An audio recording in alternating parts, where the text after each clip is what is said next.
Dear students, कैसे हैं आप लोग? अच्छे। आज हम लोग क्रैश कोर्स का 26th डे बाइनोमियल थ्योरम शुरू कर रहे हैं। ये तुम्हारा इंपॉर्टेंट टॉपिक है ईच एंड एवरी ईयर। इससे तुम्हें क्वेश्चन मिलेगा। इसकी खासियत है, यदि थ्योरी का कंसेप्ट तुम्हारे पास हो तो इसे आप आसानी से बना सकते हैं। बहुत लेंदी क्वेश्चन इस पर नहीं मिलता है। इसमें आप अच्छे से मार्क्स ला सकते हैं। बस चैप्टर का कंसेप्ट तुम्हें चाहिए, अमुक रूप से एक्सपेंशन। अब देखो, यहां कुछ हम क्वेश्चन देखते हैं जो तुम्हारा पूछे हुए हैं। आईआईटी में एक क्वेश्चन पूछे हुए है। देखो तो क्वेश्चन नंबर फर्स्ट आपसे कहता है, if the coefficient of x पर power 7 in this equals the coefficient of x पर power -7 in then A and B satisfy the relation। यानी A and B में क्या रिलेशन होगा? देखो तो यहां से इसके लिए पहले हम देखें कि x पर पावर 7 का कोएफिशिएंट क्या होगा। यानी हम लोग इसमें r+1 एक टर्म लिखें, यानी जनरल टर्म लिखें, तो tr+1 तुम्हारा ये आ जाएगा 11cr, और फर्स्ट टर्म यानी ax² का power 11 - r into 1/bx the whole का पावर r। क्लियर है? अभी आ जाएगा 11cr इंटू a का पावर 11 - r इंटू 1/b का पावर r इंटू x का पावर देखना है, यानी 22 माइनस यहां चलाएगा 3r। कोई परेशानी नहीं इसमें। x का पावर यहां से मिलेगा 22 - 2r, और यहां से x का पावर मिलेगा -r। दोनों को मल्टीप्लाई करेंगे तो पावर ऐड हो जाएगा, यानी यह मिला तुम्हें इतना। यानी इसके r+1 टर्म में x का पावर कितना मिल रहा है? 22 - 3r। लेकिन x का पावर तुम्हें क्या चाहिए? 7। यानी हियर 22 - 3r इक्वल टू 7, और r इक्वल टू, इसका मतलब क्या है कि कोएफिशिएंट ऑफ x का power 7 in ax² plus 1/bx the whole का पावर 11 इच तुम्हारा चलाएगा 11c 5 a का पावर 6 इंटू 1/b का पावर 5।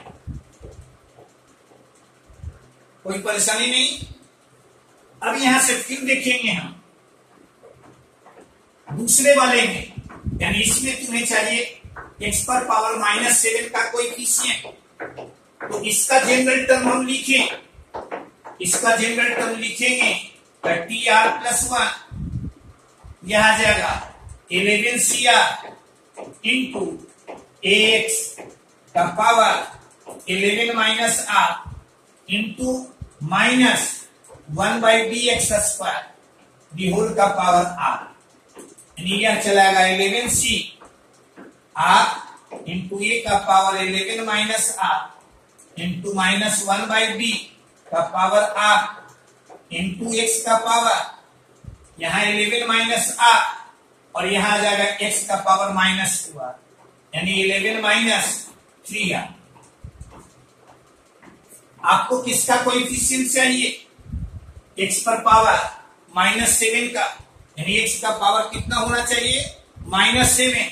यहां कितना है, x का पावर है 11 माइनस 3r, यानी here 11 माइनस 3r तुम्हारा -7 के इक्वल, और r का मान तुम्हारा 6, r का मान 6। अब कोएफिशिएंट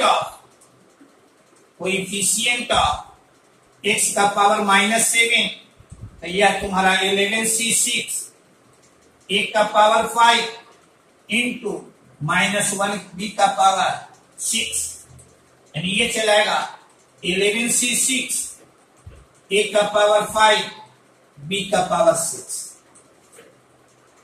अब कहता है कि ये दोनों तुम्हारा कोएफिशिएंट इक्वल है, यानी अगेन यहां लिख देंगे 11c5 इंटू a का पावर 6 b का power 5 is equal to 11c6 और a का पावर 5 बाई b का पावर 6। अब देखिए तो ये दोनों इक्वल, समझ गए ना कैसे, क्योंकि फॉर्मूला पढ़े हैं NCR इसका n माइनस, तो ये दोनों तुम्हारा कैंसी, यानी यहां मिलेगा a और यहां तुम्हारा 1 बाई बी, यानी ए बी इक्वल टू, देखिए तो कोई ऑप्शन है, ऑप्शन सी इक्वल। क्लियर है, क्या किए हम, इसमें x पर पावर 7 का कोएफिशिएंट निकाले, x पर पावर 7 का कोएफिशिएंट निकालने के लिए क्या किए, पहले इसका जनरल टर्म हम लिखे, x वाले टर्म को एक साथ कर दिए, यहाँ x का पावर हमें मिला 22 माइनस 3r, और ये कितना होना चाहिए, तो 7 होना चाहिए, ऐसा हम लोग लिखे, इससे यह निकाल। इसी तरह दूसरे में x पर पावर -7 का कोएफिशिएंट हम निकाले, अब फिर दोनों को इक्वेट कर, कोई परेशानी इसमें, ठीक है, आसान है ना, सिर्फ तुम्हें ध्यान में रखना है इसके एक्सपेंशन को। अधिकांश क्वेश्चन आप देखिएगा जनरल टर्म पर ही मिलेगा, और जनरल टर्म में r+1 टर्म को हम लोग लेते हैं, ऐसे लिखिए। ये तुम्हारा था क्वेश्चन नंबर 1। अब देखिए क्वेश्चन नंबर तुम्हारा 2, क्वेश्चन नंबर 2,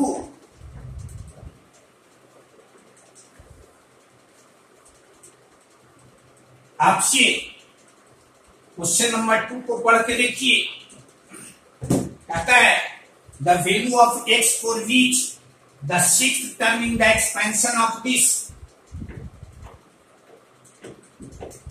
यानी इसके एक्सपेंशन में जो 6 टर्म है वो तुम्हारा कितना है, 84। तब आपसे पूछता है x का वैल्यू, ठीक है, पहले हम लोग इसको सिंपलेस्ट फॉर्म में लिखें, और सिंपलेस्ट फॉर्म में लिखने के लिए ये तुम्हारा यहां देख रहे हो 1/5 है, इसको आप लिख दीजिए इसमें, यहां कर दिए, कहिएगा क्या सोचकर ऐसा लिखे, तो बेसिक फॉर्मूले को तुम ध्यान में रखो, a का power log of n to the base a, यानी यह बेस यदि सेम हो तो सीधे इसका वैल्यू हम लोग लिखते हैं n। क्लियर है, तो यहां से देखो तो यहाँ 2 यहाँ 2 यहाँ 2 यहाँ 2, तो इसको हम लोग लिख देंगे, यानी इस एक्सपेंशन को √9 का पावर x -1 + 7, और इसको लिखेंगे 1/3 का पावर x -1 + 1 दी होल का पावर 1/5, इसको भी यदि हम लोग ऐसे लिख सकते हैं, और ये तुम्हारा दी होल का पावर 7, दी होल का पावर 7। अब आपसे कहता है इसको पहले सिंपलेस्ट फॉर्म में लिख ली, अब इसका छठा टर्म यानी 6th टर्म लिखना चाहेंगे, तो यहां चलाएगा 7C5 और फर्स्ट यानी 9 का पावर x माइनस 1 प्लस 7, इस पर पावर हाफ है, उसका पावर फिर आ जाएगा 7 माइनस 5 यानी 2, तो यह तुम्हारा आ जाएगा ऐसा। और सेकंड टर्म मीन्स यह, तो इसका पावर जो लोअर सफिक्स है यानी ये आ जाएगा तुम्हारा 1/3 का पावर x माइनस 1 और प्लस 1। यह कितना दिए हुए है 84। अब देखो तो यहां से इसका वैल्यू हम निकालें 7C5, तो 7C5 ये चलाएगा फैक्टोरियल 7, नीचे में फैक्टोरियल 5 फैक्टोरियल 2, यानी ये परहैप्स आ जाएगा 21। कितना 21 और 21 आ जाएगा, ये 21, इससे इसको कैंसिल करेंगे तो यहां बचेगा तुम्हारा 4, यानी यह आ जाएगा 9 का power x minus 1 plus 7 is equal to 4 into 3 का power x minus 1 plus. Clear है? अब गौर से यहां देखिए, यह तुम्हारा इसी का स्क्वायर है, यानी इसको यदि y मानते हैं तो यह तुम्हारा y square plus 7 equal to 4y plus 4 VR 3 का power x minus 1 equal to और y square minus 4y plus 3, इसको फैक्टराइज कर सकते हैं तो यहां से y का मान मिलेगा 1 और 3। कोई परेशानी नहीं। y इक्वल टू 1 d 3 का power x minus 1 equal to ऐसा और x माइनस 1 इक्वल टू 0, यानी x का मान again y equal to 2, y equal to यहां तुम्हारा है 3, देन 3 का power x minus 1 equal to और x माइनस 1 इक्वल टू 1 और x इक्वल टू 2, x का वैल्यू कितना 2, यानी x का दो वैल्यू हमें मिला 1 और 2। देखो तो कोई ऑप्शन है, दिस ऑप्शन इज करेक्ट। तो हम लोग आप देखिए क्वेश्चन आईआईटी में तुम्हारा पूछी हुई है, पहला काम क्या किए, इसको सिंपलेस्ट फॉर्म में लिखे। सिंपलेस्ट फॉर्म में लिखने के लिए इस फॉर्मूले के बारे में हम लोग सोचे, तो सिंपलेस्ट फॉर्म में यह चला है। फिर कहता है इसका 6th टर्म तुम्हारा 84, यानी इसका 6th टर्म हम लिखे, ये लिखे। अब हम लोग इसको सिंप्लीफाई करें। क्लियर है? आगे बढ़िए। हाँ जी, देखो तो क्वेश्चन नंबर तुम्हारा 3 कहता है the coefficient of middle term in the binomial expansion in powers of x of इतना एंड इतना। देख रहे हैं, दो एक्सपेंशन है, एक है तुम्हारा 1 plus alpha x the whole पर पावर 4 और दूसरा है तुम्हारा 1 minus alpha x the whole पर पावर 6। अब यदि मिडिल टर्म की चर्चा हम करें, देखो तो यहां पावर कितना, पावर तुम्हारा 4, number of terms in the expansion तुम्हारा 5 which is odd, so middle term तुम्हारा 3rd टर्म, मिडिल टर्म तुम्हारा 3rd टर्म, यानी इसका T3 निकालेंगे तो T3 आ जाएगा 4C2, 1 का पावर 2 लिखने की जरूरत नहीं, यानी अल्फा एक्स का पावर 2, यानी यह तुम्हारा 4C2 alpha square into x square. इसमें मिडिल टर्म का कोएफिशिएंट तुम्हारा ही है।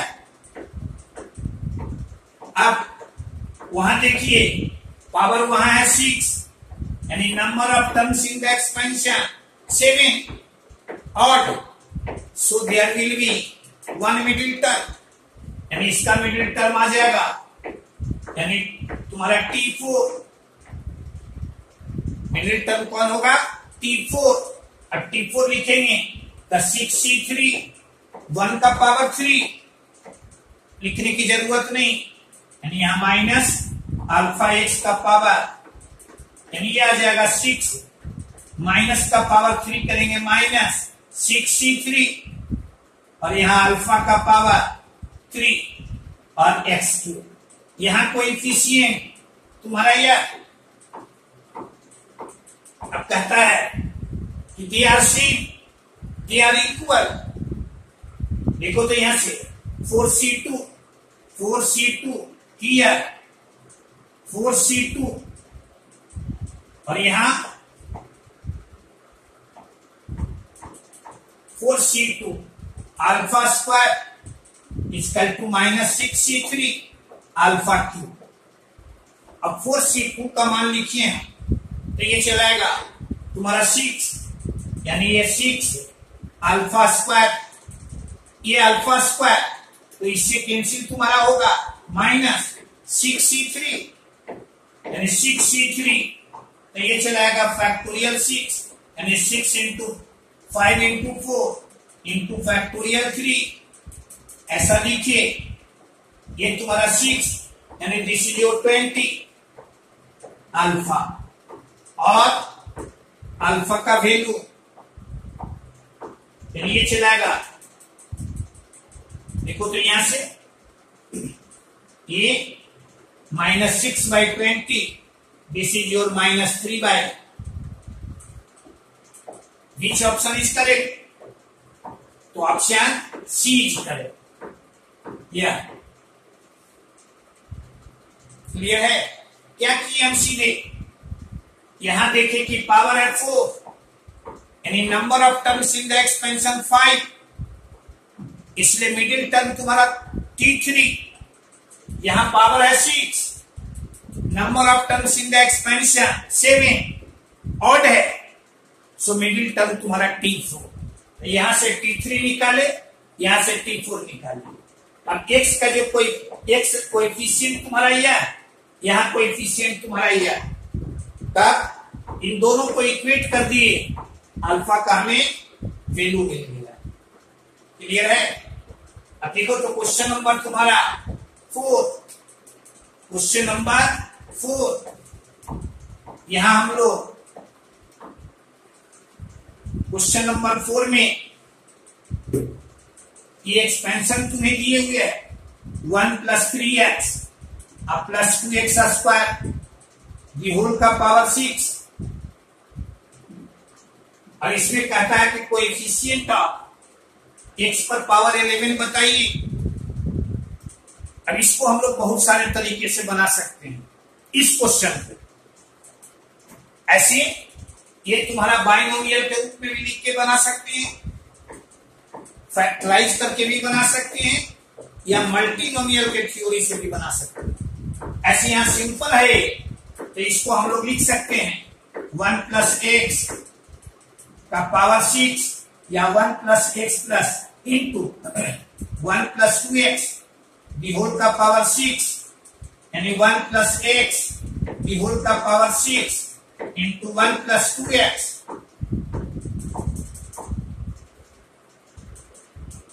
क्लियर है? इसको हम लोग मल्टीप्लाई करेंगे तो यह आ जाए। अब देखो तो इसको लिख सकते हैं, इसको एक्सपेंड किए तो ये मिलेगा हमें, देखना 1 इतना इज इक्वल टू 1 प्लस यहां तुम्हारा 6c1 x का पावर 1 6c2 x का पावर 2 और यहां तुम्हारा 6c5 x का पावर 5 6c6 x का पावर 6। इसी तरह से इसको हम लोग लिख सकते हैं 6c0 यानी 1, 6c1 इंटू 2x का power 1 dash dash dash 6c5 5 और 2x का पावर 5 और प्लस 6c6 2x का पावर 6। आप कहेंगे कि बीच में कुछ कुछ टर्म आप छोड़ दिए, कुछ को लिखे क्या सोचकर। तो देखो तो x का पावर कितना होना चाहिए 11। इसको इसमें भी x पर पावर 6 तक है, उसमें भी x का पावर 6 तक है। x पर पावर 11 हमें तभी मिलेगा जब x पर पावर 5 और x पर पावर 6 वाले टर्म का मल्टीप्लाई करें। इसको इसके किसी भी टर्म से मल्टीप्लाई करेंगे x पर पावर 11 का टर्म नहीं देगा। इसको उसके किसी भी टर्म से मल्टीप्लाई करेंगे x पर पावर 11 का टर्म नहीं देगा। यानी ये मिलेगा हमें जब इन दोनों को आप मल्टीप्लाई कीजिएगा। और ये गौर से देखिएगा, यानी इसलिए x पर पावर 5 का टर्म लिखे, x पर पावर 6 का टर्म लिखे। हमको इन्हीं दोनों की जरूरत है, यहां से यह और यहां से यह। यानी कोएफिशिएंट ऑफ x का power 11 in 1 plus 3x plus 2x square the whole पर पावर 11। यह तुम्हारा 6c5 इंटू 6c6 गुने 2 का power 6 plus 6c6 into 6c5 into 2 का पावर। क्लियर है? इसका मान 6, यहां तुम्हारा 1 और ये तुम्हारा 2 का पावर 6, 2 का पावर 6, 2 पर पावर 5 तुम्हारा चलाएगा ये 32 और 2 पर पावर 6 तुम्हारा 64। यह तुम्हारा 1, यह तुम्हारा 6, यह तुम्हारा 32। यानी ये चलाएगा 384 और ये आ जाएगा 192। यानी ये आ जाएगा। अब इसे ऐड करेंगे 6, 7 और 5। क्लियर है? देखो तो कोई ऑप्शन है तुम्हारा यह है। ठीक है, अभी यहां हम लोग एक तरीका अपनाएं, क्योंकि ये तुम्हारा सीधे फैक्टराइज हो रहा है, ऐसे हम लोग इसको लिखें। इसको भी एक्सपेंड कर दिए, इसको भी एक्सपेंड कर दिए। एक्सपेंड करने में ये हम सीखे कि किस किस टर्म को हमें लिखना जरूरी है, किसको हम छोड़ सकते हैं। क्योंकि दोनों में x पर पावर 6 तक टर्म आएगा, हमें x पर पावर 11 चाहिए। तो ये तभी मिलेगा जब एक में अब x पर पावर 5 वाले टर्म को दूसरे में x पर पावर 6 वाले टर्म से मल्टीप्लाई करेंगे।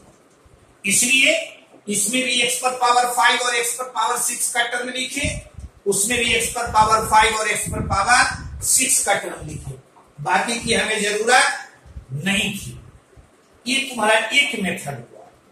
इसी तरह से देखो तो यहां हम लोग इसको लिख सकते हैं, यहां से ऐसे इतना को लिख सकते हैं। ये ट्राइनोमियल है, इसको बाइनोमियल के फॉर्म में हम लिख दें। तो यहां x 3 प्लस 2x और इस पर पावर 6।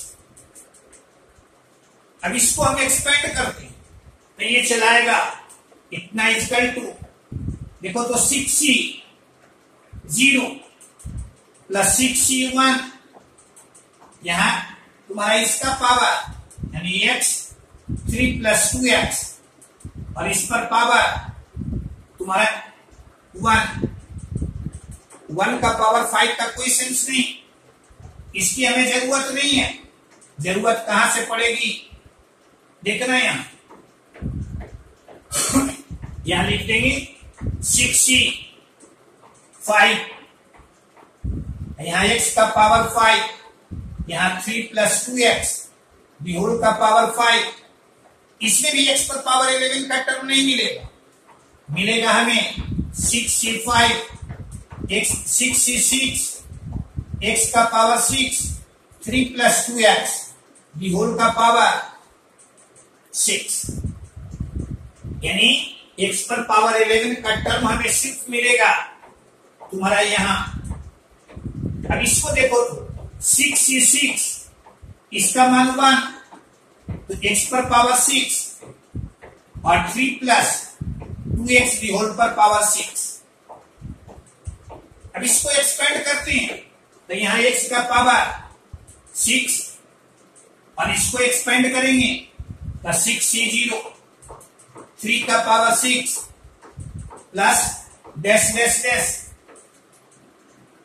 देखो अगला में x का पावर 1 मिलेगा, उसकी भी जरूरत नहीं, x पर पावर 6 है तो x पर पावर 5 का टर्म हमें चाहिए, यानी यहां से लिखेंगे 6c5 यहाँ x 2x का पावर 5 और प्लस 6c6 2x का पावर 6। अब देखो तो यहाँ कोएफिशिएंट ऑफ x का पावर 11, तो ये हमें कहां मिलेगा, ये हमें मिलेगा इसमें हमारा x पर पावर, यह तुम्हारा 1 सेकंड, इसको थोड़ा इसको और सुधारिएगा, यह चलाएगा 3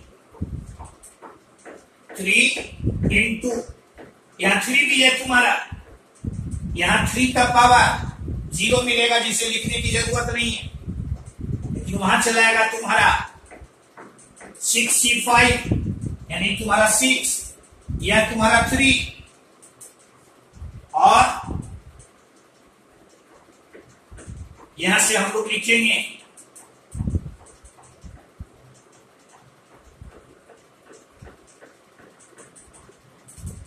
यहां 2 का पावर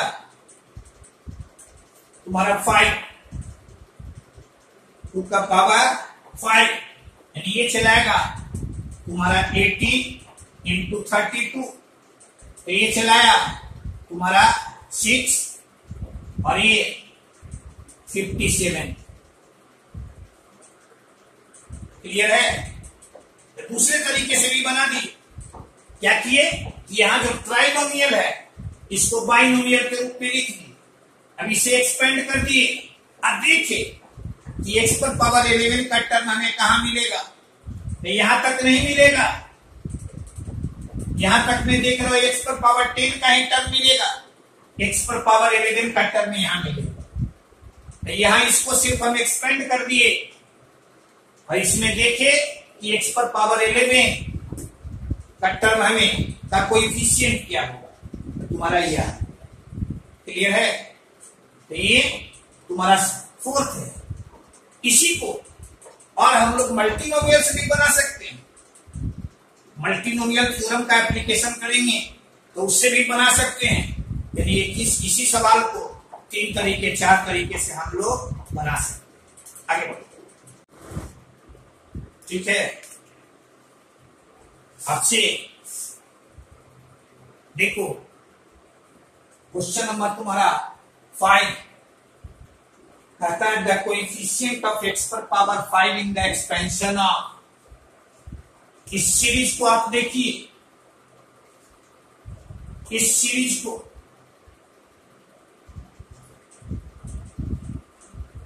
ये तुम्हारा दिया in GP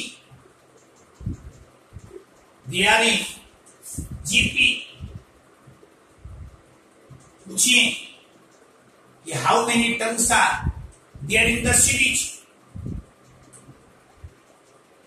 how many terms are there in the series. तो देखो तो 21 से 30 तक है, यानी टर्म यानी here there are 10 terms, first term तुम्हारा 1 प्लस एक्स दी होल पर पावर 21, उसे कॉमन रेशियो तो 1 प्लस एक्स, यानी सीरीज का वैल्यू आप लिख सकते हैं। सीरीज ए जीपी का फॉर्मूला हम लगाएं तो 1 प्लस एक्स दी होल पर पावर 21 और into 1 plus x the whole पर power 10 minus 1 by 1 plus x minus 1, यानी ये तुम्हारा चलाया 1 प्लस एक्स दी होल पर पावर 31 और minus 1 plus x the whole पर पावर 21 और बाई एक्स। क्लियर है? अब इसको हम लोग लिख सकते हैं कोएफिशिएंट ऑफ एक्स का पावर 6 इन, देखो यहां नीचे में एक्स है, इसको लिख सकते हैं ऐसे, एक्स पर पावर 5 चाहिए, एक्स पर पावर 5 इन, यहां तुम्हारा एक्स का power 31 minus 1 plus x the whole पर पावर, इसको आप लिख सकते हैं, यानी कोएफिशिएंट ऑफ एक्स का पावर 6, गौर से देखना, जो तुम्हारा इसमें एक्स पर पावर 6 का टर्म होगा उसको एक्स पर पावर -1 से मल्टीप्लाई करेंगे तो ये तुम्हारा एक्स पर पावर 5 का टर्म दे देगा। या इसी को ऐसे लिखते हैं एक्स पर पावर 5 बाई एक्स का पावर -1 दैट इज एक्स का पावर 6 इन यहां लिख देंगे 1 प्लस एक्स दी होल पर power 31 minus 1 plus x the whole पर पावर 21, यानी इनमें किसका कोएफिशिएंट चाहिए, एक्स पर पावर 6 का, तो यहां तुम्हारा 31c, देखो तो यहां इसको जब एक्सपेंड करेंगे तो एक्स तुम्हारा सेकंड टर्म के रूप में है, सेकंड टर्म का पावर वही होगा जो लोअर सफिक्स, यानी दिस इज योर, यहां आ जाएगा 21c 6, इतना आसानी से निकाल दिए। क्या किए, पहले सीरीज को हम देखे, ये सीरीज तुम्हारा जीपी में है तो उसका सम निकाल दिए, और सम निकाले फिर इसमें हमें एक्स पर पावर 5 का कोएफिशिएंट चाहिए, तो यहां जो एक्स पर पावर -1 है इसको ऐसे लिखे, यानी यह तुम्हारा एक्स पर पावर 6 का कोएफिशिएंट हमें चाहिए इसमें, अब ये तुम्हारा यह मिला। देखो तो which option is correct, option C is correct. Clear है? अब देखिएगा क्वेश्चन नंबर तुम्हारा 6, आपसे क्वेश्चन नंबर तुम्हारा 6 कहता है मैक्सिमम सम ऑफ कोएफिशिएंट। एक चीज हमेशा ध्यान में रखिए, यदि आपसे कहे कि इसमें सम ऑफ कोएफिशिएंट निकालिए, तो सम ऑफ कोएफिशिएंट मींस हुआ वेरिएबल को छोड़ जो बच गए उनका सम, तो सिंपली x के जगह पर आप 1 पुट कर दीजिए और y के जगह पर 1 पुट कर दीजिए, यानी सम ऑफ कोएफिशिएंट जैसे ही आपसे पूछे तो सीधे हम लोग वेरिएबल के जगह पर 1 पुट कर देंगे। अब इसमें कहेगा कि सम ऑफ कोएफिशिएंट्स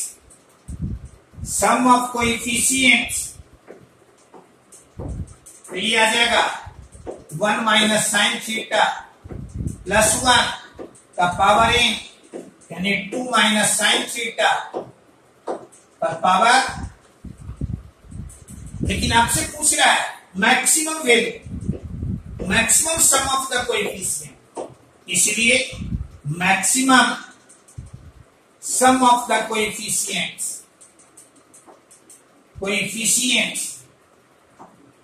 देखो तो इसका मैक्सिमम वैल्यू कब मिलेगा, जब साइन थीटा का वैल्यू -1 होगा। यानी ये मैक्सिमम तभी मिलेगा जब कम से कम सब्ट्रैक्ट हो, यानी ये चलाएगा 2 और यहां +1, दिस इज योर 3 का पावर। क्लियर है? देखो तो which option is correct? Option C is correct. ठीक है, कोई परेशानी नहीं इसमें। तो इस लेक्चर में इतना ही। एक चीज और ध्यान रखिए, अच्छा क्वेश्चन आपको दिए हैं और अच्छा लगा तो इसको लाइक अवश्य कीजिएगा, दोस्तों के बीच शेयर भी कीजिएगा और चैनल को सब्सक्राइब करना तो कभी मत भूलिए। यदि नहीं किए हैं तो उसे आप सब्सक्राइब कर दीजिएगा। यदि सब्सक्राइब किए हैं तो करने की कोई जरूरत नहीं, लेकिन नहीं किए हैं उसे आप सब्सक्राइब कर दीजिएगा, जिससे कि अच्छा क्वेश्चन तुम्हें मिलते रहे। ओके।